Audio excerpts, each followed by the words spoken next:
청취자 여러분, 만약 제가 여러분께 그 이름도 생소한 민간 테크 기업 몇 곳이 뭉쳐서 막 사우디아라비아라는 거대한 국가보다 더 많은 미국 국채를 쥐고 있다고 말씀드린다면 믿으시겠습니까? 심지어 미국 정치권은 이 기업들의 힘을 빼고 싶어 안달인데도 말이죠. 와, 그거 진짜 아주 모순적인 상황이죠. 그러니까 글로벌 금융의 가장 깊숙한 곳에서 벌어지고 있는 일종의 지각 변동이거든요. 맞아요. 지각 변동. 그래서 오늘 이 시간 우리가 뛰어들 이번 심층 분석의 주제가 바로 그 지각 변동의 중심에 있습니다. 청취자 여러분, 오늘 우리는 디지털 시대의 가장 뜨거운 감자인 스테이블 코인과 그 전통은행 대출 사이에 숨겨진 전쟁을 다뤄볼 겁니다. 네, 오늘 우리가 해부할 자료가 참 흥미롭잖아요. 2026년 4월에 백악관 경제자문위원회, 즉 CEA에서 발간한 아주 따끈따끈한 최신 보고서죠. 그렇습니다. 우리의 미션은 아주 명확해요. 국가가 스테이블 코인의 이자 지급을 법으로 완전히 금지해버리면 과연 우리 경제와 은행 시스템에는 어떤 일이 벌어지는가? 그 복잡한 논쟁 속에서 진짜 팩트랑 데이터만을 끄집어내는 겁니다. 이 논의를 제대로 이해하려면 시계를 조금 돌려서 2025년 7월로 가야 하거든요. 미국에서 그 유명한 지니어스 법안, 지니어스 액트가 통과되었잖아요. 아, 그 지니어스 법안이요. 그때 말 진짜 많았죠. 네, 엄청 시끄러웠죠. 이 법안의 핵심이 뭐냐면 스테이블 코인 발행사들이 고객이 맡긴 돈, 즉 예치금을 1대1 비율로 안전하게 묶어두어야 한다는 의무를 지운 겁니다. 그러니까 1달러짜리 코인을 발행했으면 금고에 진짜 1달러 가치의 안전자산을 딱 가지고 있으라는 뜻이군요. 정확합니다. 뭐 거기까지면 소비자 보호 차원에서 누구나 이해할 수 있어요. 그런데 이 법안에서 가장 뜨거운 논쟁을 불러일으킨 약간 문제의 조항이 하나 있었죠. 바로 수익률 지급 금지 조항입니다. 아, 수익률 지급 금지요? 그러니까 코인 발행사가 고객한테 이자나 수익을 주는 걸 법으로 그냥 원천 차단해버린 거잖아요. 맞아요. 물론 뭐 코인베이스 같은 제3자 거래소를 통해서 우회적으로 이자를 받는 구조가 여전히 남아있긴 하거든요. 그래서 그걸 마저 막아보려고 정치권에서 또 클래리티 액트, CLA, TIY, ACT 같은 논의를 계속 이어나가고 있죠. 네, 정치적 입장이 어찌됐든 근본적인 의도는 하나라는 거잖아요. 디지털 달러에 이자를 주지 마라. 청취자 여러분, 여기서 한번 상상해 보시죠. 이자도 한 푼 안 주는 전통은행 예금 계좌랑 막 국채금리 수준의 쏠쏠한 이자를 꼬박꼬박 챙겨주는 스테이블 코인이 있다면 여러분은 어디에 돈을 두시겠습니까? 그게 바로 핵심이죠. 자본주의 사회에서 돈은 당연히 수익을 줬기 마련이잖아요. 바로 이 지점에서 전통 은행권의 그 거대한 공포가 시작된 겁니다. 공포요? 은행들이 그렇게 무서워했어요? 엄청 무서워했죠. 만약 스테이블 코인이 일반 은행 예금처럼 경쟁력 있는 이자를 팍팍 준다면 수많은 가게나 기업이 은행에서 달러를 확 빼서 스테이블 코인으로 갈아탈 거라는 두려움인 거예요. 이른바 대규모 예금 이탈이죠. 아, 은행에서 돈이 빠져나간다. 그런데 예금이 좀 빠져나가는 게 막 국가 경제를 뒤흔들 만큼 무서운 일인가요? 이게 전통적인 은행이 어떻게 돈을 버는지 그 구조를 봐야 되거든요. 은행은 일마 부분 지급 준비 제도라는 시스템 위에서 돌아갑니다. 부분 지급 준비 제도요? 네. 우리가 은행에 100달러를 예금하면 은행은 그중 규제상 필요한 아주 적은 비율만 금고에 남겨두고 나머지는 싹 다 다른 사람이나 기업에게 대출을 해줍니다. 아, 그렇죠. 대출 장사를 해야 하니까요. 맞아요. 그럼 그 대출된 돈이 또 돌고 돌아서 다른 은행의 예금으로 들어가고 거기서 또 대출이 일어납니다. 시중에 돈이 계속 팽창하는 신용 창출 과정인 거죠. 반면에 지니어스 법안에 묶인 스테이블 코인은 구조가 완전히 다르잖아요. 보고서를 보니까 이게 1930년대 시카고 플랜에서 논의됐던 네로우 뱅킹 모델이랑 비슷하다고 하던데요. 오, 정확한 비유입니다. 네로우 뱅킹, 즉 협의의 은행이죠. 고객의 돈을 받으면 그걸 막 다른 곳에 대출해줘서 돈을 굴리는 게 아니라 100% 안전하되 1대1로 묶어두어야만 하는 구조거든요. 그러니까 시중은행은 돈을 불려주는 마법의 펌프 같은 건데 스테이블 코인은 돈이 들어가면 절대 밖으로 나오지 않는 꽉 막힌 개인 금고라는 거군요. 바로 그 지점에서 2025년에 니그리니스 같은 분석가들이 아주 끔찍한 경고를 쏟아냈던 겁니다. 무슨 경고였죠? 돈이 그 마법의 펌프인 은행 시스템에서 빠져나와서 대출이 아예 불가능한 스테이블 코인의 금고로 들어가 버리면 시중은행의 대출 자금이 막 조 단위로 감소할 거라는 시나리오였죠. 조단이요? 와, 스케일이 장난 아니네요. 네, 기업은 공장을 지을 돈을 못 빌리고 평범한 가게는 주택담보대출을 못 받게 돼서 실물 경제가 완전히 무너진다는 논리였거든요. 제가 이거 제 식대로 한번 비유를 해볼게요. 그러니까 온 동네 논밭에 물을 대주는 거대한 저수지가 바로 전통은행인 겁니다. 그런데 사람들이 그 저수지 물을 바가지로 퍼다가 뚜껑이 절대 안 열리는 자기 집 물탱크, 즉 스테이블 코인에 싹 다 가둬두기 시작한 거죠. 아, 아주 훌륭한 비유네요. 그렇죠. 그러면 결국 논밭으로 흘러가야 할 수로가 다 말라 죽을 거다. 논리 자체는 직관적이고 꽤 무섭습니다. 그런데 전문가님, 그 저수지 물이 정말로 마법처럼 세상에서 완전히 증발해버린 게 맞습니까? 자, 그 공포가 현실인지 확인하려면 우리가 금융 시스템의 그 깊은 혈관 밑바닥으로 들어가 봐야 하거든요. 예치금이라는 물이 정확히 어디로 흘러가는지 꼬리표를 추적해 보는 거죠. 배관을 뜯어보자는 거군요. 맞습니다. 백악관 CEA 보고서는 이 예치금의 흐름을 크게 세 가지 파이프라인으로 나누어서 분석합니다. 그 첫 번째 파이프라인이 바로 국채 매입 시나리오예요. 아, 코인 회사가 고객 예치금으로 미국 국채, 그러니까 TB를 사는 경우군요. 네, 우리가 A은행에서 1달러를 빼서 스테이블 코인을 산다고 쳐보죠. 그럼 코인 발행사는 그 1달러를 자기네 금고에 그냥 가만히 두는 게 아니라 이익을 내려고 시장에서 국채를 사들입니다. 자, 여기서 돈의 흐름을 한번 따라가 볼까요? 국채를 판 딜러나 기관은 그 1달러 현금을 받아서 도대체 어떻게 할까요? 당연히 자기 금고에 지폐다발로 쌓아두진 않을 테고 자기 주거래 은행에 다시 예금하지 않겠어요? 바로 그겁니다. 그 돈은 결국 B은행의 예금으로 다시 들어간다는 거죠. 그러니까 시스템 전체로 보면 현금이라는 물은 증발한 게 절대 아닙니다. 아하, A은행에서 빠져나가서 지하 수로를 타고 B은행이라는 다른 저수지로 그냥 이동했을 뿐이네요. 네, 맞아요. 물론 B은행 입장에서는 이 돈이 개인의 쌈짓돈이 아니라 기관의 도매예금으로 분류가 되거든요. 그래서 규제상 유동성을 조금 더 깐깐하게 관리해야 할 수는 있습니다. 하지만 근본적으로 이 돈은 여전히 대출자금으로 다시 쓰일 수 있는 은행 시스템 안에 버젓이 남아있다는 겁니다. 와, 그러니까 돈이 묶여서 대출이 마른다는 첫 번째 가정부터가 아예 틀렸네요. 여전히 논밭에 물을 댈 수 있잖아요. 그럼 두 번째 파이프라인은 뭡니까? 두 번째가 바로 사람들이 아까 진짜 두려워했던 현금 보유 시나리오입니다. 코인 발행사가 국채 같은 걸 안 사고 그냥 예치금을 통째로 C은행에 현금으로 예치하는 경우죠. 은행에 현금으로 두면 좋은 거 아닌가요? 문제는 현행 규제상 C은행은 이런 성격의 스테이블 코인 예치금에 대해서 무조건 100% 지급준비금을 쌓아야 한다는 거예요. 즉, 은행에 돈이 아무리 많이 들어와도 그 돈의 단 1센트도 대출로 내어줄 수가 없습니다. 아, 이게 진짜 뚜껑이 꽉 닫힌 그 공포의 물탱크군요. 오직 이 시나리오에서만 대출 여력이 완벽하게 차단되는 거네요? 정확합니다. 그리고 마지막 세 번째 파이프라인도 있는데요. 머니마켓 펀드, 즉 MMF나 연준의 영래포 시스템으로 돈이 들어가는 경우입니다. 영래포요? 그건 좀 복잡해 보이는데. 쉽게 말해서 시중에 남아도는 단말을 중앙은행인 연준이 거대한 스펀지처럼 직접 빨아들이는 창고로 돈이 향하는 겁니다. 이 경우에는 돈이 상업은행 시스템을 완전히 벗어나서 연준의 부채로 잡히게 되죠. 아, 은행을 떠나버리는군요. 네. 하지만 이건 비은행 금융권 전반에서 매일같이 일어나는 아주 거시적인 유동성 조절 현상이지 이걸 콕 집어서 스테이블 코인만의 고유한 탓으로 돌리기는 어렵다는 게 보고서의 입장입니다. 자, 그럼 이 세 가지 파이프라인의 실체를 들여다보니까 상황이 아주 흥미로워집니다. 방금 두 번째 시나리오, 그러니까 현금으로 100% 묶어두는 경우에만 은행 대출이 쪼그라든다고 하셨잖아요. 네, 그랬죠. 그런데 제가 보고서에 인용된 그 2025년 12월 기준 서클, 그러니까 USDC 데이터를 보니까요. 이 회사 예치금의 무려 88%가 국채나 단기자금 시장인 레포로 굴러가고 있었습니다. 대출이 불가능하게 꽉 막혀버린 현금 예금 비율은 고작 12%에 불과했어요. 네, 그게 바로 조 단위의 공포 시나리오가 얼마나 부풀려지고 과장되었는지를 보여주는 아주 단적인 수치입니다. 사람들은 막연한 공포에 떨면서 모든 예치금이 대출 불가능한 그 12%의 현금이 될 거라고 지레짐작을 했던 거죠. 현실을 제대로 안 본 거네요. 현실의 코인 발행사들은 자선단체가 아니라 수익을 내야 하는 기업이잖아요. 당연히 예치금의 대부분을 안전하면서도 이자를 꼬박꼬박 주는 국채로 굴립니다.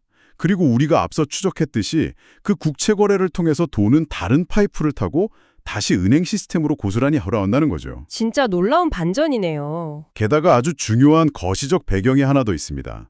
현재 연준의 통화 정책 하에서는 은행 시스템 전체에 이른바 풍부한 지준, 즉 ample reserves가 넘쳐나고 있거든요. 쉽게 말해서 전체 저수지 시스템에 물이 찰랑찰랑 차고 넘치고 있다는 뜻이군요.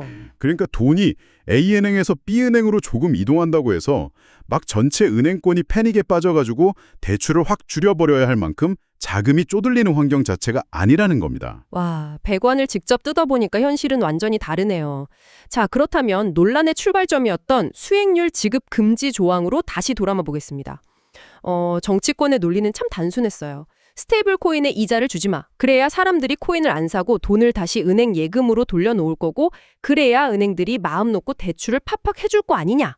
이런 거였잖아요. 네, 전형적인 규제 찬성론자들의 주장이었죠. 자, 그럼 실제로 법으로 이자를 꽉 막아버렸을 때 백악관 경제자문위원회 모델이 예측한 결과값은 도대체 얼마입니까?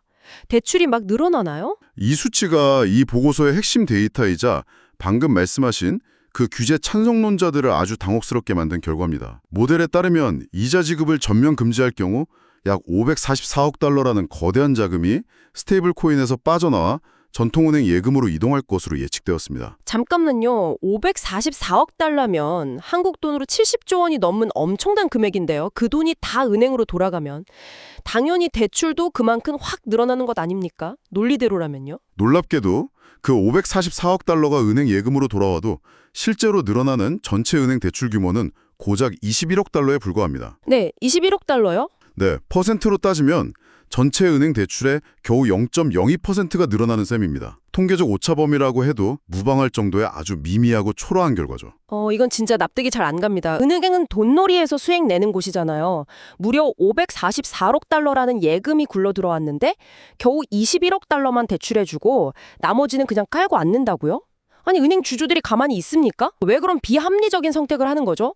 중간에 돈이 도대체 어디로 샌 겁니까? 겉보기엔 비합리적이어 보이지만 은행의 철저한 리스크 관리 행동 양식을 들여다보면 답이 바로 나옵니다. 여기서 세 가지 필터링이 작동하거든요. 세 가지 필터링이요? 첫째로 예금으로 들어온 그 544억 달러 중에서 애초에 대출이 꽉 막혀있던 현금 예치금은 아까 서클 사례에서 보셨듯이 겨우 12%에 불과했잖아요. 나머지 88%는 이미 국채 시장을 통해서 은행 시스템 안에서 빙글빙글 돌고 있던 돈이었습니다. 아하, 듣고 보니 그러네요. 명찰만 스테이블 코인 예금에서 일반 예금으로 바뀌었을 뿐이지 은행 시스템 전체로 보면 외부에서 새롭게 뚝 떨어진 신규 자금이 아니라는 뜻입니다. 아하, 그러니까 왼쪽 주머니에 있던 돈을 그냥 오른쪽 주머니로 옮긴 거에 불과하다는 거군요. 맞습니다.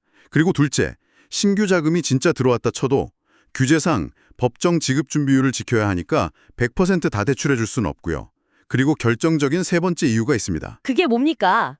데이터에 따르면 은행들은 이렇게 새로 들어온 대출 가능 자금의 대략 절반, 무려 46%를 자신들의 유동성 버퍼로 흡수해버립니다. 유동성 버퍼요. 그건 또 뭐죠? 경제 불확실성이나 갑작스러운 예금 인출, 뱅크런 사태 같은 것에 대비해서 은행 스스로 자기들 금고에 든든하게 쌓아두는 비상금 뭉치 같은 겁니다. 아, 비상금이요? 은행 입장에서는 경제 상황도 불투명한데 굳이 무리해서 대출을 늘려 리스크를 떠났느니 그냥 들어온 돈의 절반은 아주 안전한 버퍼 자산으로 깔고 앉아버리는 게 훨씬 이득인 거죠. 와, 기가 막히네요. 정부가 코인 회사들한테 너희 이자 절대 주지 마 라고 칼을 빼들어서 강제로 그 엄청난 돈의 흐름을 은행으로 돌려놨는데 정작 은행들은 예금 들어왔네? 고마워. 근데 대출을 리스크가 커서 싫고 그냥 우리 비상금 금고에 차곡차곡 쌓아둘게 라고 해버린다는 거잖아요. 바로 그겁니다. 대출을 보호하겠다는 그 거창한 명분 자체가 데이터 앞에서 완전히 산산조각이 났네요.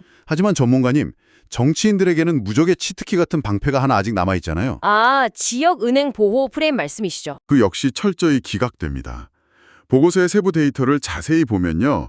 이자 지급 금지로 인해서 늘어나는 지역은행의 대출 규모는 총 5억 달러입니다. 5억 달러요? 네, 퍼센트로 보면 지역은행 전체 대출의 0.026% 증가하는 수준에 불과해요. 거대한 금융혁신 산업 전체를 틀어막는 막대한 규제를 정당화하기에는 혜택이 너무나도 초라하죠.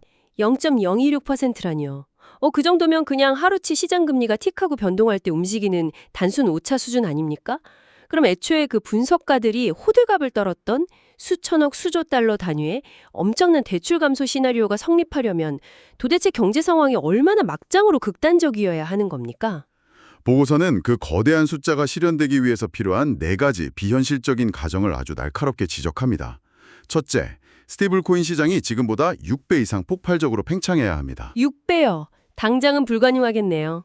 둘째, 코인 발행사들이 갑자기 바보가 돼서 이윤 창출을 다 포기하고 가지고 있던 국채를 다 팔아치운 뒤에 예치금 100%를 오직 대출 불가능한 현금으로만 묶어두어야 합니다. 기업이 스스로 이익을 포기한다고요? 말도 안 되죠. 셋째, 연준이 현재 풍부한 지중금 정책을 하루아침에 완전히 폐기해서 은행들을 지독한 자금 가뭄 상태로 몰아놓아야 하죠. 와, 그러니까 코인 회사가 스스로 막 수익을 포기하고 연준은 시장에 물을 다 끊어버리고 이런 기적 같은 일들이 동시에 다 벌어져야 한다는 거군요. 경제학적으로 그냥 말이 안 되는 시나리오라는 게 증명된 셈이네요. 네, 완전히 비현실적이죠. 자, 이쯤 되면 아주 근본적인 질문을 던질 수밖에 없습니다. 청취자 여러분, 은행 대출을 획기적으로 늘리지도 못하고 그렇다고 지역은행을 살리지도 못한다면 도대체 이 수익률 지급금지라는 헛발질 규제의 칼날에 찔려서 진짜로 피를 흘리는 피해자는 누굽니까? 안타깝지만 바로 청취자 여러분 같은 평범한 소비자들입니다.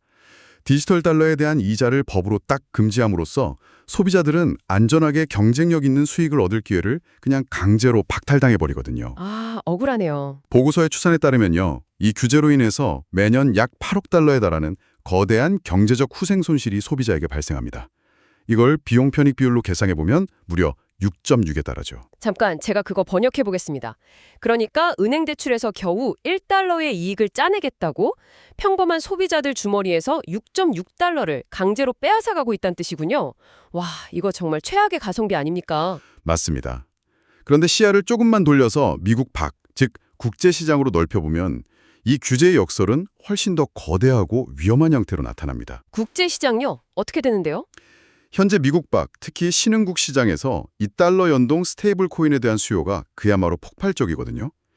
인플레이션 때문에 자국 통화 가치가 휴지 조각이 되어가는 아르헨티나나 튀르키예의 국민들을 한번 생각해 보십시오. 아, 거긴 진짜 신박하죠. 이들에게 스테이블 코인은 은행 계좌가 없어도 스마트폰 하나만 있으면 접근할 수 있는 가장 안전하고 빠른 달러 피난처 역할을 합니다. 아까 코인 발행사들이 그 예치금의 대부분, 무려 88%를 미국 국채로 굴린다고 하셨잖아요. 그럼 글로벌 사람들이 스테이블 코인을 미친 듯이 사들일수록 그 돈이 고스란히 미국 국채를 사들이는 강력한 수요로 바뀐다는 거네요. 완벽하게 연결하셨습니다. 글로벌 스테이블 코인 수요가 곧 미국 국채에 대한 엄청난 매수 수요를 창출하는 구조입니다. 오프닝에서 던졌던 그 화두로 다시 돌아가 볼까요? 2025년 7월 IMF 보고서에 따르면 스테이블 코인 발행사들이 현재 보유하고 있는 미국 국채의 규모가 사우디아라비아 같은 막강한 산유국이 보유한 국채보다 훨씬 더 많습니다. 와, 세상에. 그 이름도 생소한 민간 코인 회사 몇 곳이 기름 부자 사우디아라비아보다 미국 국채를 더 많이 사들이는 글로벌 큰손이라는 겁니까? 미국 정부 입장에서는 자기가 빚을 낼 때마다 채권을 척척 사주는 엄청난 든든한 물줄을 만단 셈이네요. 정확합니다. 이렇게 미국 국채를 사려는 수요가 전 세계적으로 넘쳐나게 되면 미국 정부는 굳이 이자를 많이 주지 않아도 국채를 발행할 수 있잖아요. 국제절제은행, 즉 BIS의 연구에 따르면 스테이블 코인 발 국채 수요는 미국의 3개월물 단기 국채 금리를 무려 5에서 8 베이시스 포인트가량 낮추는 엄청나게 강력한 효과를 가져옵니다. 국가의 막대한 이자 부담을 덜어주는 엄청난 효자 아닙니까, 이거? 듣고 보니까 이거 진짜 블랙 코미디가 따로 없네요. 미국 정치권은 그냥 국내 은행 대출 찔끔 지켜보겠다고 스테이블 코인에 이자 주는 걸 법으로 금지해서 성장을 막 억누르려고 하는데 정작 그 스테이블 코인 시스템은 글로벌 시장에서 달러 수요를 쫙쫙 빨아들이면서 미국의 금융 패권을 유지하는 핵심 엔진으로 작동하고 있다는 거잖아요. 고작 0.02%짜리 대출 증가를 얻겠다고 황금알을 낳는 글로벌 달러 패권을 제 발로 걷어차는 꼴이네요. 네, 보고서 역시 바로 그 거시적 위험을 아주 명시적으로 경고하고 있습니다. 국내 은행 대출을 늘리겠다는 아주 얄팍하고 데이터적 근거도 턱없이 부족한 명분이 오히려 해외에서 창출되는 국제 수요라는 그 거대한 국가적 국제적 이익을 심각하게 훼손할 수 있다는 뜻이죠. 자, 이제 오늘 심층 분석의 결론을 좀 내릴 시간입니다. 우리가 지금까지 시스템의 혈관을 직접 굽이굽이 타고 내려가서 확인해 본 바에 따르면 스테이블코인 이자를 금지하면 예금 이탈을 막아서 은행 대출을 지킬 수 있다. 이 논리는 완벽한 허생이었습니다. 현금이라는 물은 증발하지 않고 은행 시스템으로 잘 돌아가며 늘어난 돈마저도 은행은 대출은커녕 자신들의 비상금 금고에 차곡차곡 쌓아두기 바쁩니다. 결국 남는 것은 우리 같은 소비자 후생 8억 달러 손실과 미국 국채 수요의 위축이라는 아주 뼈아픈 부작용뿐이네요. 그렇습니다. 새로운 혁신을 단순히 전통 기득권의 경쟁자로만 보고 무작정 억누르는 이런 단순 무식한 금지 위주의 규제는 결코 답이 될 수 없습니다. 시스템의 전반적인 안정성을 담보하면서도 소비자의 혜택과 글로벌 달러 경쟁력을 함께 깨안을 수 있는 훨씬 더 정교하고 세밀한 배관 공사가 필요한 시점입니다. 맞습니다. 그런데 전문가님, 우리가 오늘 이 팩트와 데이터를 통해서 기존 은행들이 달달 떨고 있던 그 예금 이탈의 공포가 완전한 허상이라는 건 명백히 밝혔잖아요. 그런데 이 논의를 쭉 따라오다 보니까 우리가 그동안 미처 보지 못했던 전혀 다른 방향의 진짜 위험이 턱 밑까지 다가와 있다는 서늘한 생각이 듭니다. 네, 저 역시 오늘 이 분석을 마무리하면서 청취자 여러분께 꼭 던지고 싶은 마지막 화두이기도 합니다. 오늘 우리는 은행 대출이 줄어드는 게 정말 위험한가? 라는 질문에만 집중했지만 만약 진짜 리스크가 전혀 다른 곳에 도사리고 있다면 어떨까요? 그게 뭔가요? 글로벌 달러 지배력을 강력하게 유지하는 핵심 배관, 즉 사우디아라비아보다 거대한 미국 국채 수요에 그 막강한 통제권이 단 몇 곳의 민간 테크 기업 손에 오롯이 쥐어져 있다는 그 사실 자체 말입니다. 만약 이 거대한 기업들 중 단 하나라도 자체적인 리스크 관리에 실패해서 속절없이 무너져 내린다면 그때 이 얽히고 설킨 우리의 글로벌 금융배관은 과연 무사할 수 있을까요? 와, 이거 진짜 은행 대출 줄어든다는 작은 골절 하나 걱정하다가 글로벌 금융의 척추 자체가 특정 민간 기업들에 의해 좌지우지되는 훨씬 더 끔찍한 그림을 우리가 놓치고 있었던 건 아닌지 모골이 다 총연해집니다. 청취자 여러분은 어떻게 생각하십니까? 과연 이 새롭고 거대한 디지털 자본의 흐름을 우리는 어떤 방식으로 통제하고 길들여야 할까요? 여러분의 날카로운 생각과 질문을 언제든지 저희에게 보내주시기 바랍니다. 다음 심층 탐구에서는 이 글로벌 스테이블 코인의 무서운 유입이 신흥국의 통화 시스템을 어떻게 무너뜨리고 있는지 그 숨겨진 경제적 나비 효과를 파헤쳐보겠습니다. 지금까지 복잡한 경제의 진흙탕 속에서 아주 선명한 데이터를 건져올린 더 딥다이브였습니다. 여러분, 다음 시간에 뵙겠습니다.